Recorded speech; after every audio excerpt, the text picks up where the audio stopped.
আসসালামু আলাইকুম বন্ধুরা, তোমরা সবাই কেমন আছো? আশা করি তোমরা সবাই ভালো আছো। শীত চলে যাচ্ছে, তাই ভাবলাম পিঠা বানিয়ে খাই। তার জন্য মিঠাইগুলো ভিজিয়ে নিলাম।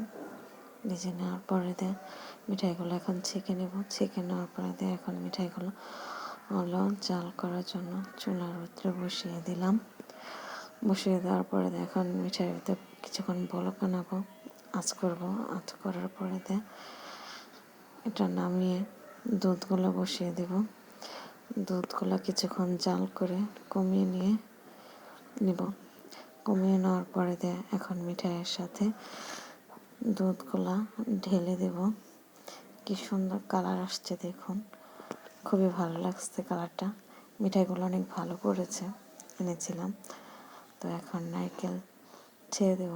কিছুক্ষণ জাল করার পরে এই যে নারকেলগুলো আমি ছেড়ে দিচ্ছি।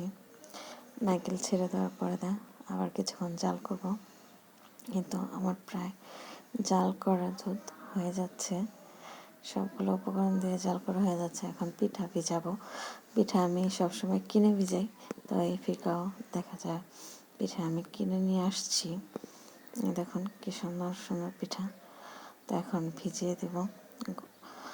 এখন একটা একটা করে ছেড়ে দিচ্ছি পিঠাগুলো। চুলার থেকে নামিয়ে নিচ্ছি, কিন্তু চুলার ভিতরে নামিয়ে বসিয়ে দেখা যায় পিঠা ভিজানো যাবে না, তাহলে দেখা যায় একদম হালুয়া হয়ে যাবে।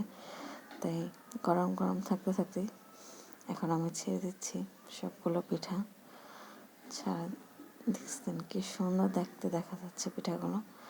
এখন তার খেতে পারবো না, পিঠাগুলো সম্পূর্ণটি ভিজে গেলে সারা রাত্রে সকালবেলা খাবো। দেখুন কি সুন্দর দেখতে দেখা যাচ্ছে। যাই হোক, সকালবেলা উঠে পিঠাগুলো দেখতে খুবই ভালো হয়েছে, সম্পূর্ণভাবে ভিজে গেছে। এখন আমি খাওয়ার জন্য নিতেছি। সবাই চলে আসো সকালে পিঠা খাওয়ার জন্য। তোমাদের সবাইকে দাওয়াত রইল। এখন আমি পিঠা খাবো। কি সুন্দর করে পিঠাগুলো সম্পূর্ণ ভিজেছে, ফুলে উঠছে, অনেক বড় বড় হয়ে গেছে পিঠাগুলো। ছোট ছিল কালকে রাত্রে, এখন সকালবেলা এত বড় হয়ে গেছে। তো আমি খাচ্ছি, সবাইকে রেখে রেখে তোমরাও খেতে থাকো আমাদের সাথে। পেঁয়াজ মরিচ ভেজে নিচ্ছে। এখন দেখা যায় যে মাছের তরকারি রান্না করবো, তাই পানি দিয়ে দিলাম। আদা রসুন বাটা দিয়ে দিলাম, নুন হলদি মরিচ লবণ দিয়ে একসাথে কিছুক্ষণ কষিয়ে নেব। কষিয়ে নেওয়ার পরে মশলাটা এখন আমি আলু ছেড়ে দেব। নতুন আলু দিয়ে দেখা যায় টমেটো দিয়ে আজকে রান্না করব বজরি মাছ দিয়ে। কেউ বলে বজরি মাছ, কেউ বলে ট্যাংরা মাছ, আমরা বলি বজরি মাছ। তো বেশি করে টমেটো দেব। দেশি টমেটোগুলো খুবই ভালো লাগে, টকটক লাগে। একটু ঝোল ঝোল ভাব রাখবো যাতে খুব ভালো লাগে। তো এখন পানি দিয়ে দিলাম, মাছগুলো ভেজে নিচ্ছি। মাছগুলো ভাজা শেষ হয়ে গেছে, এখন মাছগুলো ছেড়ে দিলাম। এখন আমার প্রায় তরকারিটা রান্না হয়ে যাচ্ছে।